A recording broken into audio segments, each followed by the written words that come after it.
La Primera Guerra Mundial fue una de las más brutales de la historia. En diciembre de 1914, el conflicto ya había dejado cientos de miles de muertos, y los soldados, atrapados en trincheras bajo el frío invierno europeo, se enfrentaban no solo al enemigo, sino también al hambre, las enfermedades y la desesperación. En este contexto oscuro, ocurrió algo extraordinario.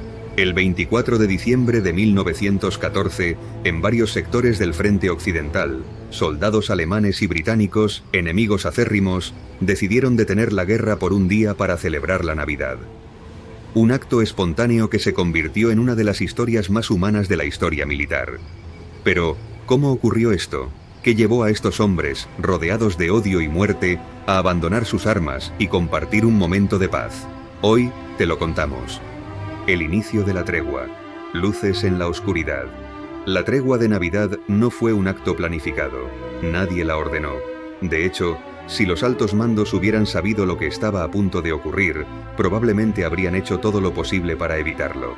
Pero en las trincheras, donde estaban los hombres que realmente sufrían la guerra, algo cambió aquella noche. Todo comenzó el 24 de diciembre. En algunos sectores del frente occidental, los soldados alemanes comenzaron a decorar sus trincheras. Pusieron velas, colgaron pequeños árboles de Navidad y, lo más impresionante, empezaron a cantar villancicos. Uno de ellos fue Stille Nacht, o como lo conocemos, Noche de Paz. Los soldados británicos al otro lado se quedaron en silencio, escuchando. Era extraño escuchar música en un lugar donde, hasta ese momento, solo habían oído explosiones y gritos, pero en lugar de ignorarlo respondieron. Cantaron sus propios villancicos, como The First Noel. Y así comenzó un intercambio único entre enemigos. En un momento, un soldado alemán salió de su trinchera con las manos en alto. Decía algo como, «No disparar, amigos». Y contra todo pronóstico, los británicos decidieron confiar en él. Poco a poco, más soldados de ambos lados se animaron a salir. Fue como si una chispa de humanidad hubiera encendido un fuego en medio de tanta oscuridad. Un día inolvidable. Cartas y fútbol en tierra de nadie. El 25 de diciembre, lo que sucedió fue algo que muchos de los que estuvieron allí describieron como el día más increíble de sus vidas. En tierra de nadie, ese lugar que hasta entonces solo había sido un campo de muerte. Hombres de ambos bandos se dieron la mano, se abrazaron y compartieron lo poco que tenían. Gracias a las cartas que escribieron, sabemos qué pasó ese día.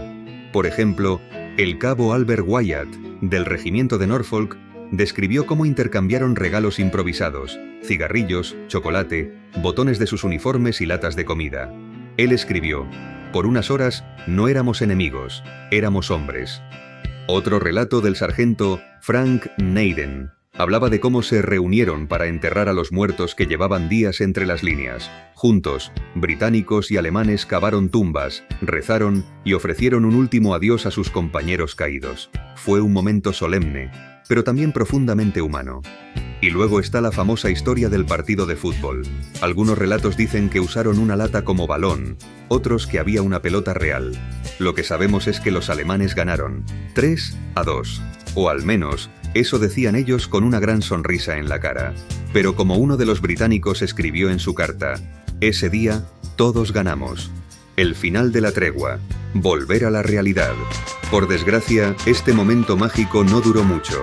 El 26 de diciembre, los altos mandos ordenaron que se reanudara la guerra. En algunos sectores, hubo bombardeos para asegurarse de que los soldados no intentaran algo parecido otra vez. Además, se rotaron tropas para que los hombres que habían compartido la tregua ya no se enfrentaran directamente. Pero para muchos soldados, ese regreso a la realidad fue devastador. Un británico escribió en una carta, «El hombre al que disparé hoy podría haber sido el mismo con el que compartí cigarrillos ayer. ¿Qué estamos haciendo aquí?». Esas palabras muestran el peso emocional de volver a la violencia después de haber recordado lo que significa ser humano. El legado de la tregua. Un recuerdo vivo. La tregua de Navidad de 1914 no cambió el curso de la guerra, no detuvo el sufrimiento ni evitó que millones murieran en los años siguientes, pero dejó una marca imborrable, Fue un momento que nos mostró que, incluso en las peores circunstancias, la humanidad puede prevalecer. Hoy, seguimos recordando esa tregua como un símbolo de esperanza. Esa tregua fue un recordatorio de lo que significa ser humano. Piensa en ello. Hombres que vivían en un infierno diario, rodeados de muerte y destrucción, encontraron en la Navidad un motivo para detener la violencia, aunque solo fuera por un día. ¿Qué les impulsó? Tal vez el deseo de recordar que más allá de las trincheras, todos tenían algo en común. Una familia que los esperaba, una vida que habían dejado atrás, y la esperanza de que, algún día, todo eso terminaría. En estas fechas, desde nuestro canal, nos queremos sumar al deseo y a la esperanza de que todos los conflictos y guerras actuales cesen, aunque solo sea por un día. Esperamos que os haya gustado este vídeo y os deseamos felices fiestas. Os esperamos en una nueva entrega del Oráculo de Cindis.